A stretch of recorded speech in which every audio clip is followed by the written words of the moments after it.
Today we're talking about Everton. I've got my friend Sam here. He's an Everton fan. We're going to get his perspective on a few things. They're back in the relegation zone after only narrowly avoiding it last season. Sammy, what do you think of the season so far? Yeah, so I guess after last season, just narrowly avoiding relegation, I think we just needed to get that out of the way and just ensured we stayed up. So now that Lampard has the freedom to play his own game style, do what he wants with the team, I would have expected we'd start making improvements, but halfway through the season, it's not really the case. We're sort of in the same position as we were last season. So going by Everton's strategy the last few years, get someone else in, get them to sort the team out. But after 6 managers and 6 seasons, it's pretty clear that that's not really the issue. It's probably part of it, but I think it's not a solution that the club needs. Liverpool and Man City being kind of like the prime example. They've got Pep and Klopp in there who they've had now for a number of years, and they've just been backing, giving them contract extensions, and they've really transformed those teams. Obviously City have always been quite good of recent, but Liverpool when Klopp took over certainly weren't great. But yeah, it seems so weird that they're just like, oh, new manager in, not working, change it. New manager in, oh, new manager. Like it almost seems like that's the result, but the way I see it as a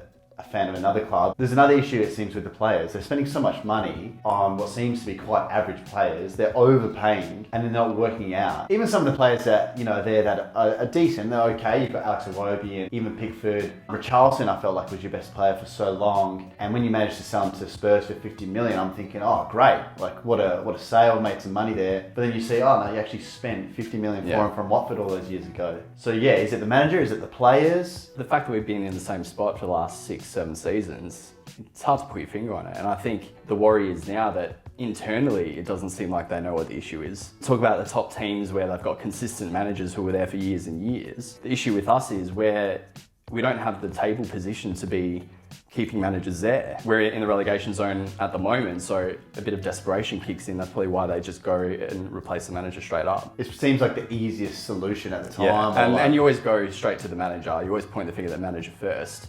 But the fact that they've spent consistently millions and millions on players each season, they've only gotten worse. There's something wrong. Yeah, well, the manager selection, I mean, they're, in my opinion, not really getting enough time, so it's really hard to point the finger and say, this manager is the issue. And yeah, the players, in my opinion, as well, like as I've mentioned, the price and the quality, that seems to be out as well. And they're not just getting the results on the pitch, but when you talk about previous seasons and how well they've done, I remember we were just looking at the stats there, and on average over the last 6 seasons, their average position is 10th. But they're also on average spending nearly 100 million every year, and that's on new players. The minute a club is spending 100 million on players, you're thinking, okay, this is a squad transformation, we're stepping it up a level here. But it's almost, spend 100 mil, get the exact same result. Change the manager, get the exact same result. Is the issue higher up? I mean, they've got so much money to spend. They're building a new stadium, obviously very exciting. Yeah. Well, that's where all the fans are going to now. It's like, we've been through the managers, we've been through the players, we've spent the money. The next place to look is the board and the owners. But we also have the awkward position where like Everton are a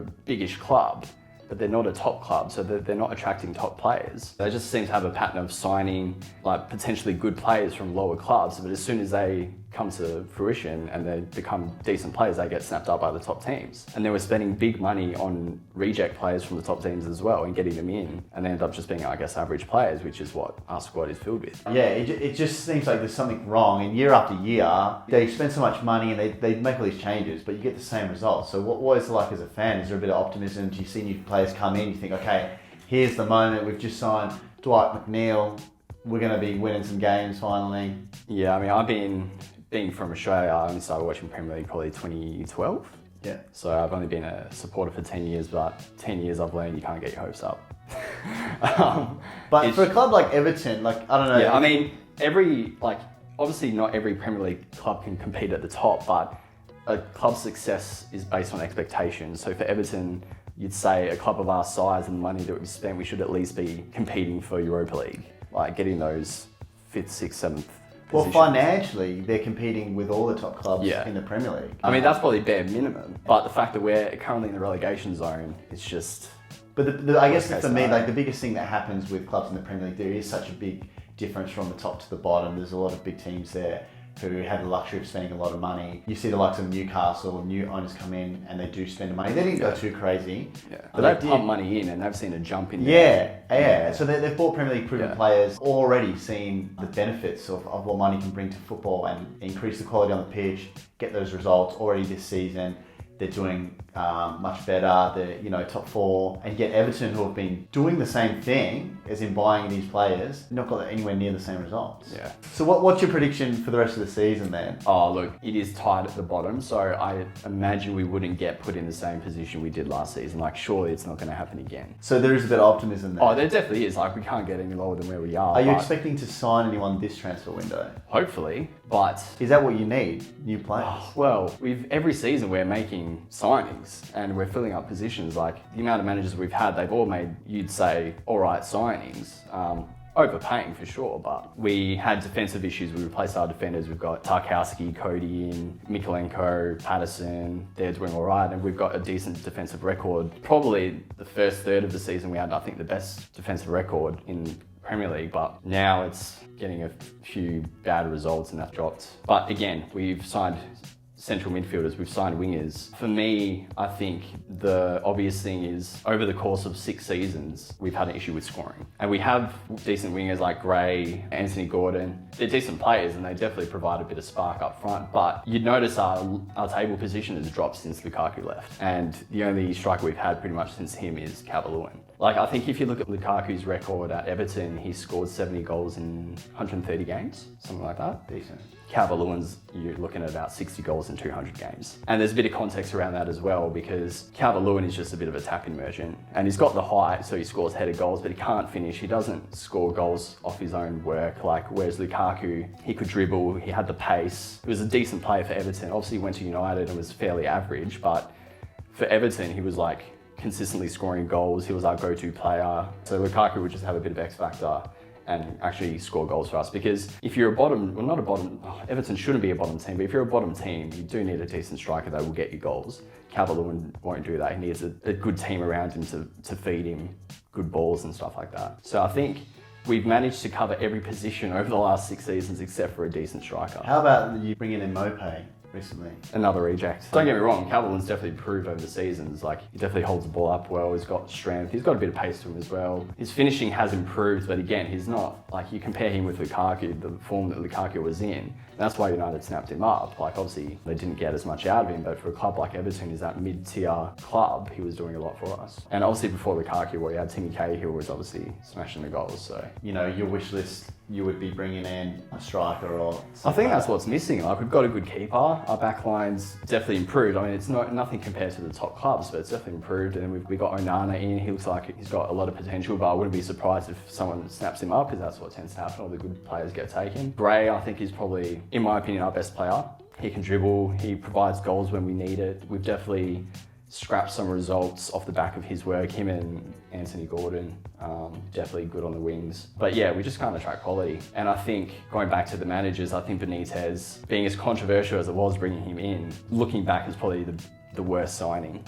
He only lasted, I think, a few months before Lampard came in. And we had players like Digne and James Rodriguez. When Ancelotti brought Rodriguez in, instantly you could see the quality he had, and he definitely stood out in the Everton squad. But they obviously had a bit of confrontation, Digne, Rodriguez and Benitez, and they ended up leaving. And then a few weeks later, he got the sack. The fact that we've lost, like, in my opinion, like, quality players like that because of him, and like, if we still had them in the squad, I think they'd definitely be handy. That move in itself was such a risk. I mean, from the start, there's going to be Everton fans not wanting Benitez to even come in. Former Liverpool manager. It's going to be tough to convince a lot of Everton fans who despise Liverpool that, this guy who Liverpool fans are worshipping is now at your club. So it was such a brave move, and I think it was probably always destined to fail in hindsight. But even like Ancelotti comes in, he's got, the CV that every great manager won everything under the sun. And, when I was watching them play when he was there, it did look like they were starting to tick, and unfortunately he ends up leaving them. Yeah, just like the players. Yeah. Managers can't really keep him around. But yeah, so it seems like you're kind of thinking the attack is probably the issue on the pitch. And I mean, that's the only consistent thing over the 6 seasons that I've seen is we can't score. Yeah, okay. So if in the January transfer window now happen to sign a new striker, you'd be quite confident they'd stay up? And I'd be confident. I mean, to be fair, even with the situation last season, I was quietly confident that we'd stay up. Just assessing the fixtures of teams like Leeds who were fighting with us, we looked like we were in a better position. And then when we got the wins against United and Chelsea, I was pretty confident. We should be all right. Until the Crystal Palace game, 2-0 down at half time. That's probably like, as an Everton fan, something that'll stick in my memory for quite a while. Nervy The moment. big comeback, Yeah. the crowd Storming the running onto pitch. the pitch. I think at the time it was like we'd won the title.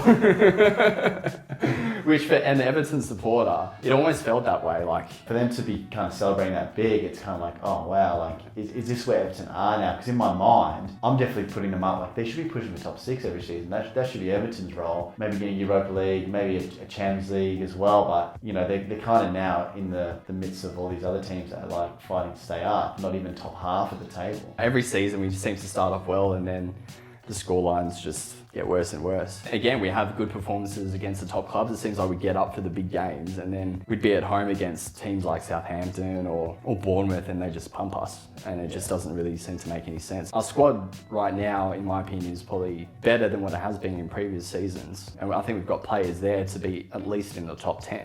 It's just hard to see where everything's gone wrong at the moment. Like, yeah, we've got a different manager each season, we've overspent. And I think that's why a lot of the supporters, I think, are backing Lampard right now. Obviously what he did for us last season, he was definitely a big reason we stayed up. I think him, along with Pickford, made some crazy saves. Yeah, there was some big moments. I was watching some of those games and Yeah. Pickford was pointing out some And even like saves. Richarlison definitely played out of his mind Yeah. a few of those games.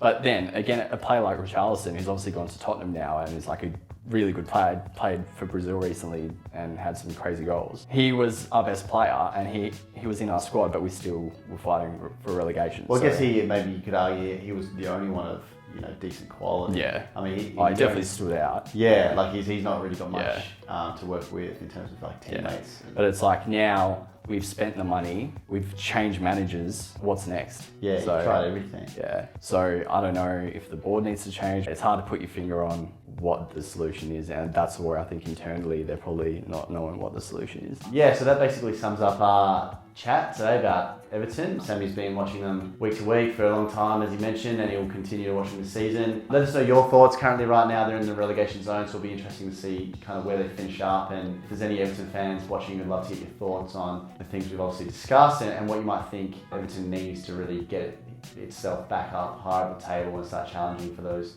sought after finishes, top 6, Europa League spots, Champions League maybe in future. A lot of things going wrong or not so well recently with the amount of money being spent, the constant rotation of managers. Yeah, lots of things to discuss. Maybe we'll get Sam back on another time. We'll talk about Everton again. We'll see where they're at. Might do a championship episode in a few months' time.